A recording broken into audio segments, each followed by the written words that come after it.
지지난주에 저희가 야곱의 분이엘, 야곱의 인생의 가장 중요한 또 가장 극적인 역전 또 변화 또 믿음의 정점을 찍었던 분이엘의 밤에 대한 말씀을 들었습니다. 그리고 에서와 20년 동안 그렇게 해결하고 싶었지만 해결할 수 없었던, 그렇게 간절히 기대했지만 무서워서 다가가지 못했던 그 화해 사건이 일어나고 또 드디어 고향으로 돌아오고 가나안에 정착하는 그런 야곱의 모습을 저희가 봤습니다. 오늘은 그 이유입니다.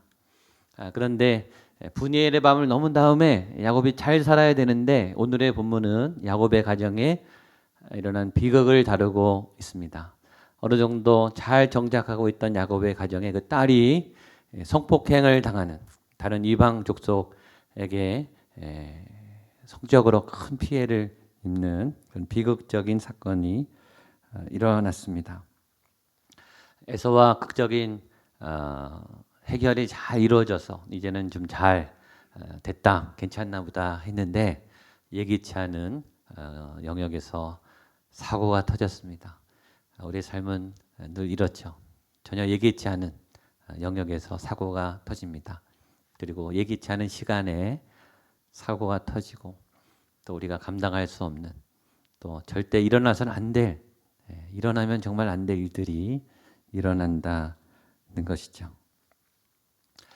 그런데 오늘 성경을 통해서 그의 딸 디나의 강간 사건을 통해서 성경이 우리에게 얘기해주는 굉장히 선명한, 우리가 붙잡아야 될 메시지 하나가 있습니다.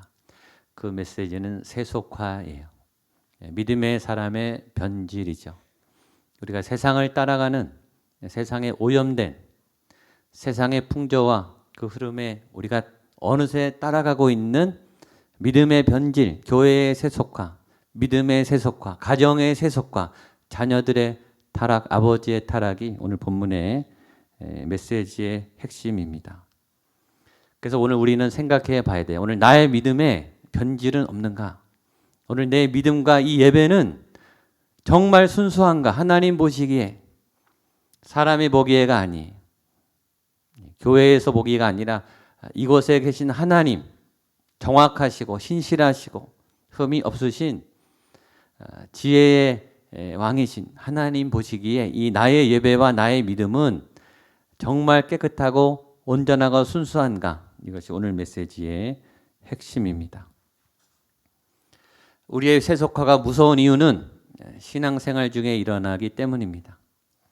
열심히 사역하는데 우리가 타락한다는 데 있어요. 오히려 중직자들이, 헌신자들이, 목회자들이, 교회 안에 깊이 참여했던 사람들이 더 타락한다는데 현대교회에 문제가 있는 거죠. 더 많이 헌신했고 더 많이 힘을 쏟았던 많은 리더들에게 세속화 작업이 급속히 진행돼서 교회가, 한국 교회가 이렇게 된 것이죠. 우리는 예외가 될 수 없습니다. 누구든지 예요. 나의 믿음은 정말 순수한 것인가? 나의 믿음은 온전한 것인가?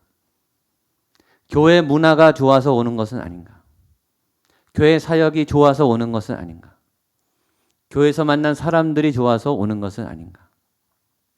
하나님 외에 다른 어떤 것 때문에 오게 돼서 내 믿음이 어느새 변질되고 내 눈에 눈물이 마르고 내 가슴에 애틋함이 사라지고 내 안에 거룩한, 그리고 단호한 죄에 대해서 엄격한 그런 거룩성이 변질된 이 시대의 교회와 우리 모습을 향해서 세상이 교회를 걱정하는, 일반 사람들이 교인들을 두려워하는, 다 보고 있잖아요. 사실은 안 보는 것 같아도 다 보고 있죠. 전에도 설교했습니다. 우리가 믿음이 있는가 없는가는 일반 사람들이 더 잘한다 그랬어요. 저 사람이 예수님하고 친한지 아닌지는 안 믿는 사람이 더 잘 안다고 했습니다. 그들의 눈에 우리는 정말 예수님을 잘 믿는 사람인가? 내 안에 변질은 없는가? 그것을 돌아보게 하는 말씀입니다. 오늘 이 말씀 앞에 우리 교회가, 그리고 저도 여러분도 다시 믿음의 정결한 자리에 서게 되기를 축복합니다. 먼저 성경은 디나가 폭행을 당하는 사건을 기록하면서 시작합니다. 1절, 2절 말씀입니다. 시작. 레아가 야곱에게 낳은 딸 디나가 그 땅의 딸들을 보러 나갔더니 휘 족속 중 하몰의 아들 그 땅의 추장 세겜이 그를 보고 끌어들여 강간하여 욕되게 하고. 어찌 하나님의 가정에, 특별히 믿음의 리더의 야곱의, 그것도 야곱의 가정에, 그것도 분이엘의 밤을 지나 이스라엘이 된 복의 근원이 된 복의 근원의 손자의 이 가정에 어찌 이런 일이 있을 수 있단 말입니까? 일어나선 안 될 일들이 일어났어요. 이것을 보면 분이엘의 밤, 정적인 사건, 우리의 믿음의 어떤 정점을 찍은 결정적인 어떤 삶의 클라이막스, 믿음의 성공, 믿음의 승리, 그 이후에 그 모든 것이 끝나지 않는다는 것을 우리가 배우게 되죠. 한 사건, 한 해결이 모든 것을 다 해결해 주지는 않습니다.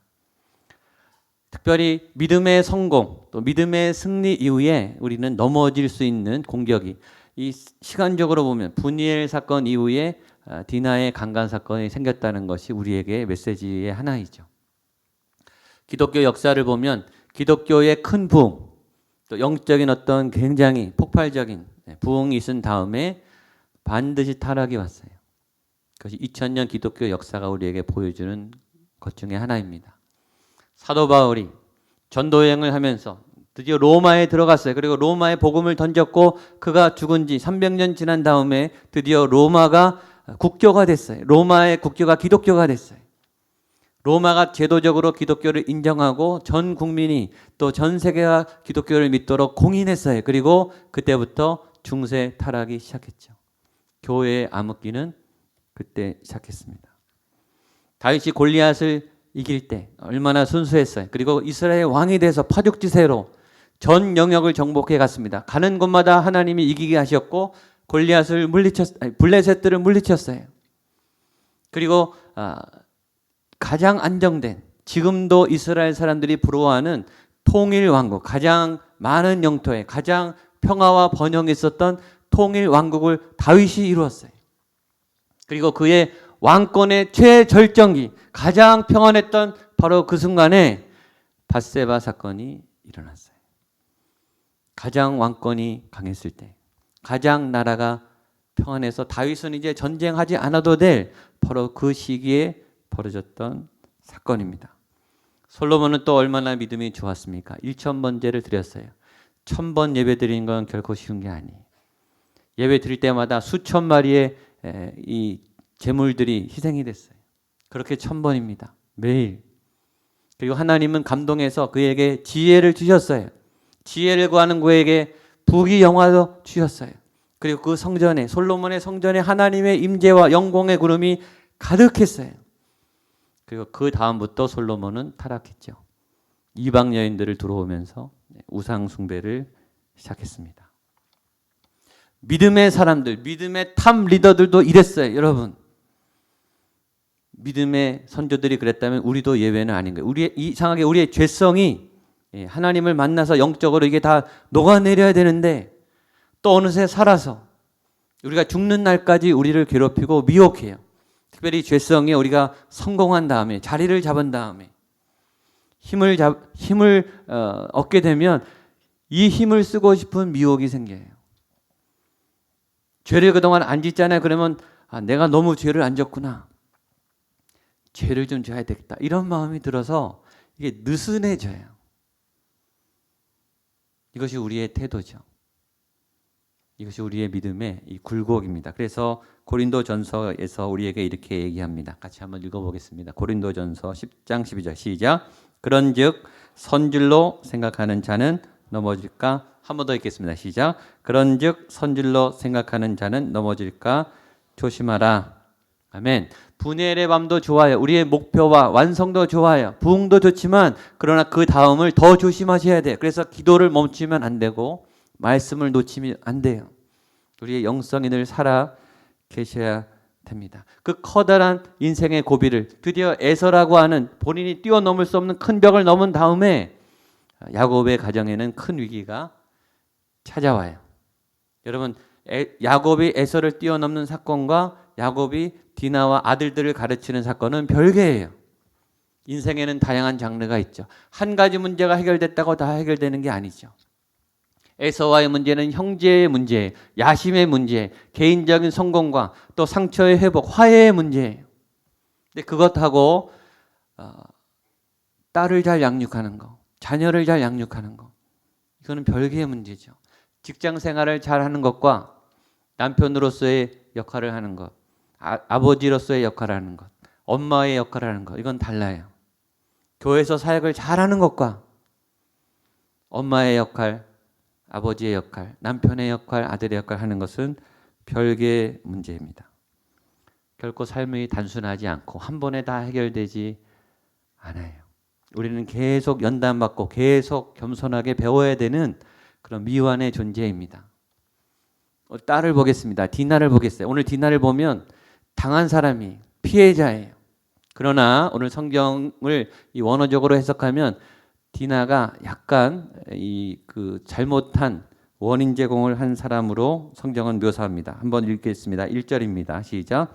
레아가 야곱에게 낳은 딸 디나가 그 땅에 딸들을 보러 나갔더니, 그 땅을 찾아간 사람은 디나예요. 침략을 당한 게 아니라 이 딸이 야곱의 가족은 목축하는 사람이에요. 목동의 삶은 단순하죠. 풀하고 양하고 자연밖에 안 보죠. 근데 이 가나안의 문화는 지금 세속 도시의 밥 문화를 생각하시면 똑같아요.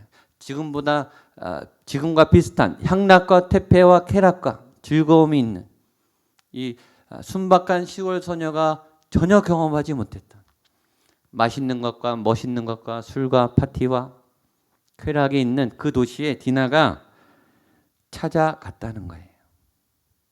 그리고 이 시제를 보면 이게 한 번 간 게 아니라 계속 갔다는 말이에요. 끊임없이 들락거린 거예요. 이 디나가 세속을 동경하면서, 타락을 동경하면서, 반문화를 동경하면서 그 음란의 자리, 타락의 자리, 폭력의 자리를 수시로 드나들었다라는 말입니다. 위험한 일을 한 거죠. 여러분, 절벽 위에서, 절벽 근처에서 놀면 떨어질 가능성이 많은 거예요. 폭탄을 가지고 놀면 터질 수 있는 거죠. 칼 갖고 놀면 비는 거예요. 그 근처에 가면 영향을 받는 거죠. 술 친구들을 자주 만나면 술 마시게 돼요. 도박장 근처에 가면 도박하게 되죠. 그런 거예요. 이 디나는 범죄 요소, 타락의 요소, 어둠의 도시를 동경하면서 거기를 계속 들락거렸어요. 우리는 그런 모습은 없습니까? 자꾸 들락거리면서 이거 멈춰야 되는데, 끊어야 되는데, 알죠? 아는데 몸은 계속 하는 거예요. 말은 해요. 이거 안 해야 된다. 이건 틀렸다. 알아요. 내 몸은 계속 하는 거예요. 내 마음은 거기 다 뺏겨 있어요. 이쪽 야곱의 집에 있지 않고 마음은 거기 가 있어요. 디나가 그랬다는 거죠. 누구의 책임이냐? 야곱의 책임이에요. 아버지의 책임입니다. 아버지가 단속하지 않았어요. 그의 할아버지 아브라함은 어땠는가? 아브라함은 엄격했죠. 야곱의 아버지 이삭의 배필을 구할 때 아브라함이 얼마나 단속했는지 우리가 그 전에 말씀을 봤습니다. 창세기 24장 3절, 4절, 7절 같이 보겠습니다. 시작. 내가 너희에게 하늘의 하나님, 땅의 하나님이신 여호와를 가리켜 맹세하게 하노니 너는 내가 거주하는 이 지방 가나안 족속의 딸 중에서 내 아들을 위하여 아내를 택하지 말고 내 고향 내 족속에게로 가서 내 아들 이삭을 위하여 아내를 7절입니다. 시작. 하늘의 하나님 여호와께서 나를 내 아버지 집과 땅에서 떠나게 하시고 내게 말씀하시며 내게 맹세하여 이르시기를 이 땅을 내 씨에게 주리라 하셨으니 그가 그 사자를 너보다 앞서 보내실지라 내가 거기서 내 아들을 위하여 아내를 택할지니라. 아멘. 제가 봤죠 전에. 이 아브라함이 이 아들의 아내를 구하기 위해서 먼저 기도했어요. 그리고 이 세속 도시에 있는 여성들하고 절대 만나지 못하도록, 그리고 하나님이 예비하신 순결한 믿음이 있는, 하나님이 예비하신 아름다운 딸을 찾아서 보냈어요. 여러분, 이것은 얼마나 중요하냐면 이삭에게도 물어보지 않았어요. 본인의 결혼은 아들이 하는 거예요. 그러나 아들의 의사와 관계없이 먼저 아브라함은 하나님께 하나님이 인도하신 그 배필을 달라고 기도한 거예요. 하나님이 먼저예요. 결혼에 하나님이 먼저예요. 그리고 아브라함은 확신을 했어요. 종에게 말하죠. 그가 그 사자를 너보다 앞서 보내실 것이다. 반드시 하나님이 좋은 짝을 만나게 하신다. 그러니 너는 거기 가서 이 더러운 땅을 떠나서 타락의 땅을 떠나서 거룩한 곳에 가서 그 여인을 찾아라. 이것이 아버지가 해야 되는 일인 거예요. 아버지는 이런 일을 해야 되는 거죠. 그리고 확신이 있어야 돼. 반드시 내 아들의 거룩한 배필이 있다. 하나님이 반드시 인도하신다. 근데 오늘 야곱은 기도하는 모습이 하나도 안 보여요. 심지어 사건이 일어났는데 딸이 폭행을 당했는데 딸의 인생에 가장 불행한 비극적인 사건이 일어났는데 비겁하고 침묵하는 아버지를 저희가 만나게 돼요. 5절로 7절입니다. 같이 한번 볼까요? 시작. 야곱이 그 딸 디나를 그가 더럽혔다 함을 들었으나 자기의 아들들이 뒤에서 목축함으로 그들이 돌아오기까지 잠잠하였고 세겜의 아버지 하몰은 야곱에게 말하러 왔으며 야곱의 아들들은 들에서 이를 듣고 돌아와서 그들 모두가 근심하고 이는 세겜이 야곱의 딸을 강간하여 이스라엘에게 부끄러운 일 곧 행하지 못할 일을 행하였음이더라. 보통의 부모님의 상식보다 더 못한 믿음의 조상이 딸이 이런 일을 당했을 때 가만히 있을 부모가 어디 있습니까? 상식적으로. 근데 이상하게 야곱이 가만히 있어요. 잠잠해요.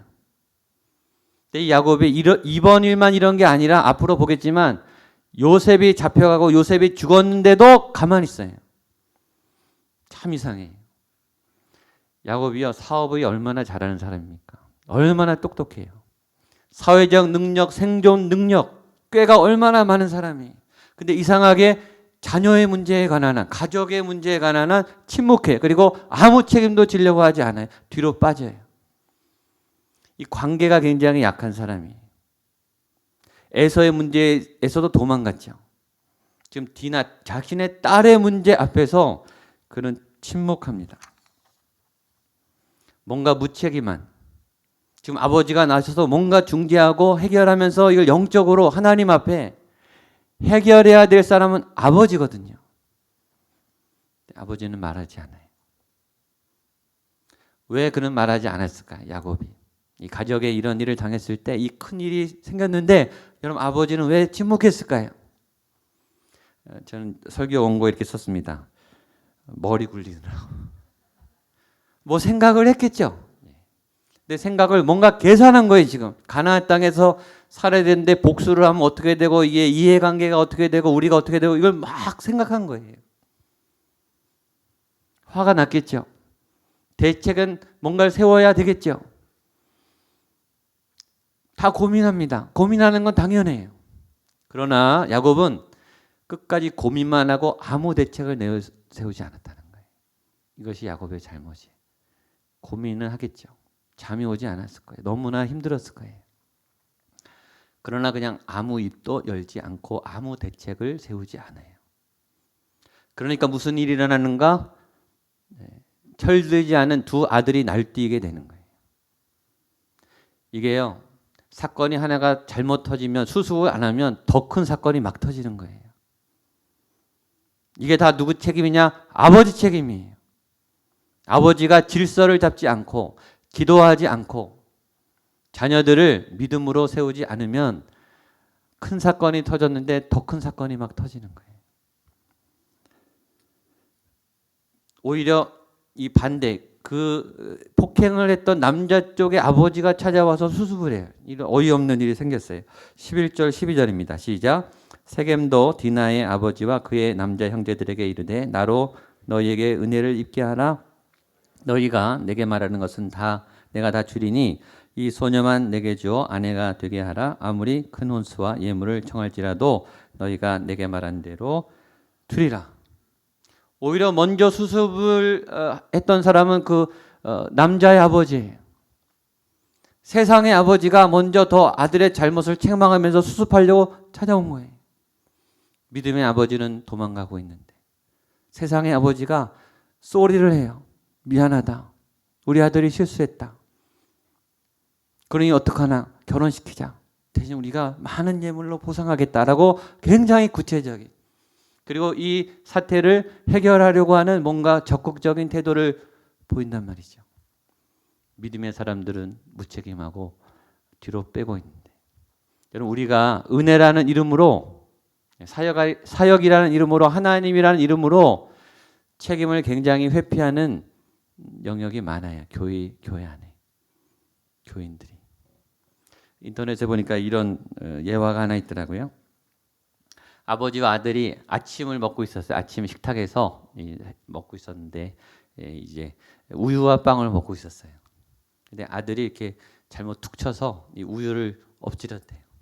근데 아버지가 옆에 있어서, 야, 내가 조심하라고 했지. 넌 왜 이렇게 조심성이 없니? 야단을 쳤어요. 그 다음 날 똑같은 상황에서 이번엔 아버지가 우유를 엎질렀어요. 아버지가 뭐라 그랬을까요? 아버지가 이렇게 말했대요. 여보, 이 컵 여기 놓지 말라 그랬지.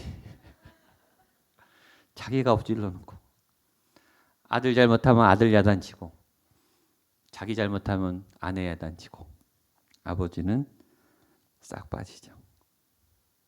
은근히 비겁해요. 우리는 남의 실수에 대해서는 엄격한데 자기 실수는 책임지려고 하지 않아요. 우리는 비겁한 면이 우리 가운데 있습니다. 교회 사역도 마찬가지예요. 사역이라고 하는 이름으로 사역을 왜 안 하려고 하는가? 책임지기 싫어서예요. 욕먹을까 봐, 잘못될까 봐. 또 어떤 분들은 알아주지 않아서 시험 받아서 또 사역하다 말아요. 여러분, 사역을 알아주려고 시작하셨습니까? 그건 사역이 아니죠. 여러분, 사역은 욕 먹는 게 사역이에요. 다 쏟아내고 다 헌신하고 봉사해 놓고 욕 먹는 게 사역이에요. 그게 사역이에요. 그러니까 희생이죠. 그러니까 섬김이에요. 그러니까 눈물로 하는 거예요. 진심으로 하는 거죠. 대가를 안 벌려고 시작한 거예요. 그게 사역이죠. 사역할 거는 많은데 아무도 책임을 지려고 하지 않아요. 그리고 교회는 부흥 안 한다고 걱정해요. 다음 세대를 위해서 기도하면서 교사는 하지 않아요. 책임지기 싫어서죠. 감당하기 어려워서죠. 책임을 안 지면, 아무도 책임을 안 지면 아무 일도 안 일어납니다. 누군가는 책임을 져야 합니다. 믿음이 없는 아버지들이 믿음이 있는 아버지들보다 더 나아요. 책임을 지려고 하니까. 적어도 이런 태도는 보여야죠. 그런데 거기 밑에는 또 함정이 있었습니다. 그 아버지가 그 세겜이, 그 하몰이 순수하게 찾아왔느냐? 그게 아니었어요. 흉계가 있었습니다. 9절 10절입니다. 시작. 너희가 우리와 통혼하여 너희 딸을 우리에게 주며 우리 딸을 너희가 데려가고 너희가 우리와 함께 거주하되 땅이 너희 앞에 있으니 여기 머물러 매매하여 여기서 기업을 23절 건너뛰어서 23절입니다. 시작. 그러면 그들의 가축과 재산과 우리의 소유가 되지 않겠느냐. 다만 그들의 말대로 하자. 그러면 그들이 우리와 함께 거주하리라. 그 하몰과 세겜이 순수하게 왔는가? 그게 아니었어요. 일단 와서 너희랑 우리랑 앞으로 계속 결혼하자, 섞자. 하나님은 절대 거룩한 민족, 이방인과 우상들과 절대 타협하지 않는 거룩한 백성의 뜻을 뒀는데 이제 우리 섞자, 서로 결혼하자, 그리고 매매하자, 그리고 우리가 사업하자. 그리고 그 뒤에는 무슨 꿈꾸가 있는가? 그러면 내가 너희의 재산들을 다 뺏어 먹겠다. 이런 의도로 온 거예요. 세상의 두 얼굴이죠. 여러분, 세상이 우리에게 친절한 이유는 다른 생각이 있기 때문입니다. 그런 생각을 해보지 않았습니까? 왜 세상은 화려할까요? 왜 세상은 멋있을까요? 왜 세상은 웅장할까요? 왜 세상은 사람들을 놀라게 자극할까요? 정말 우리를 위해서일까요? 정말 우리를 위함일까요? 그 뒤에 뭐가 없을까요? 화려할수록 가시가 센 법이에요. 조심하세요. 세상은 결코 순수하지 않아요. 뱀이 하와를 처음 찾아왔을 때 얼마나 호의적이었는지, 마치 하와를 위해서 모든 것을 희생할 것처럼, 하와야 이걸 먹어. 먹으면 네 눈이 밝아져. 네가 하나님의 능력을 갖게 될 거야. 너를 위해서 먹어. 이렇게 말했어요. 죄를 지면 그 다음엔 얼굴을 바꾸죠. 이게 세상의 얼굴이에요. 세상은 두 얼굴로 찾아와요. 화려한 얼굴, 멋있는 얼굴. 그러나 잔인한 얼굴, 냉정한 얼굴. 친절하게 찾아와요. 아름답게 찾아와요. 멋있게 찾아와요. 그래서 거기에 가시가 있죠. 여러분 그 세상의 진실을 보셔야 됩니다. 그런데 더 무서운 일이 생겼어요. 두 아들이 사고를 친 거죠. 딸이 사고를 당해도 지금 이걸 수습하기도 벅찬데 더 큰 범죄를 했어요. 어떤 일인가 하면 살인 계획을, 집단 살인을 시행한 겁니다. 25절로 27절 마지막 보겠습니다. 시작.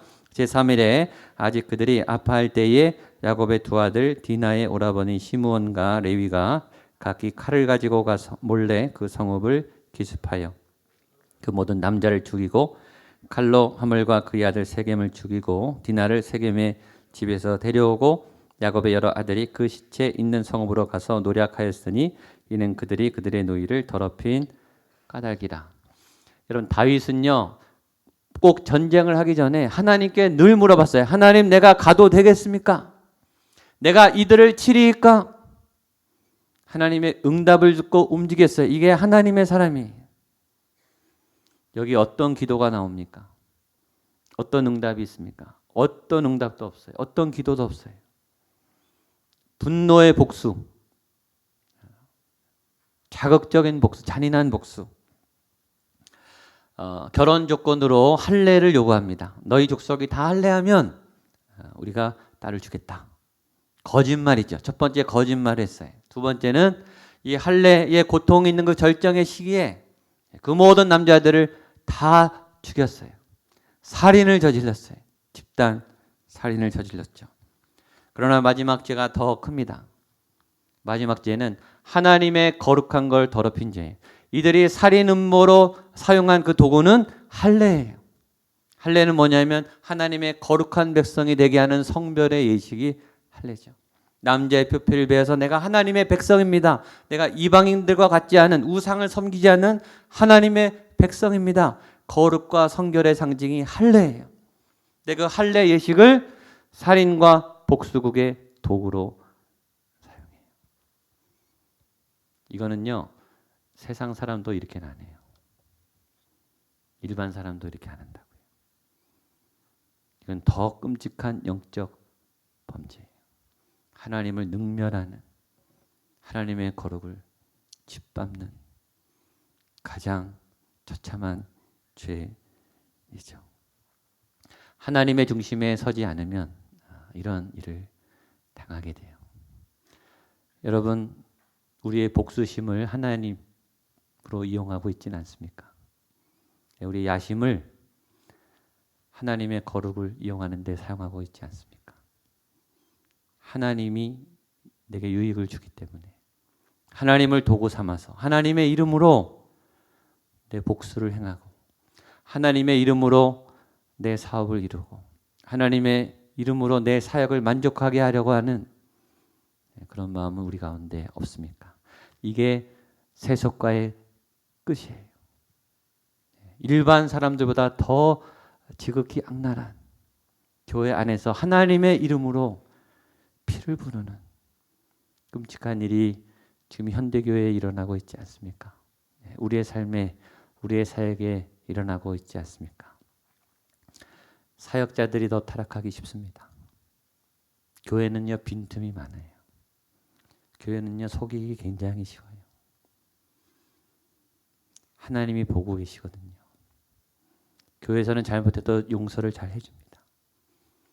잘 넘어가요. 그거는 위험한 일이에요. 굉장히. 하나님께서 우리에게 거룩을 요구하시는데 우리는 자꾸 하나님을 이용하려고 합니다. 건강한 아버지들이 필요해요. 그래서 건강한 어머니들이 필요합니다. 자녀를 단속하고 또 믿음의 어른들이 우리 교회에 잘 세워져서 정말 우리의 모든 행위와 또 모든 믿음의 여정이 하나님 앞에 아름답게 순수하게 세워지는 그런 교회야 여러분 되시기를 축복합니다. 기도하겠습니다. 하나님 아버지, 기독교 가정에 또 믿음의 교회에 일어나지 말아야 될 끔찍한 일들이 일어났습니다. 하나님 어찌 이런 일이 일어나는지요. 하나님 우리는 그 앞에 고민하며 고심합니다. 그러나 하나님 여기에 책임져야 하는 아버지들이 필요합니다. 책임져야 하는 어머니들이 필요합니다. 나에게 사명을 맡기신 이유는, 우리에게 교회를 맡기신 이유는, 우리에게 복음을 부탁하신 이유는 마지막 때 그 책임을 지라고 하나님께서 맡기신 것입니다. 하나님이 교회에, 우리의 가정에 믿음의 아버지 어머니들이 세워지게 하여 주시옵소서. 주의 자녀들을 주의 교양과 훈계로 양육할 수 있는 믿음의 리더들이 세워지게 하여 주시옵소서. 그래서 우리의 삶에, 우리의 교회의 가정에 이런 끔찍한 비극과 참극이 생기지 아니하도록 주의 손이 막아주시고 주의 손이 지켜주시옵소서. 예수님의 이름으로 기도합니다.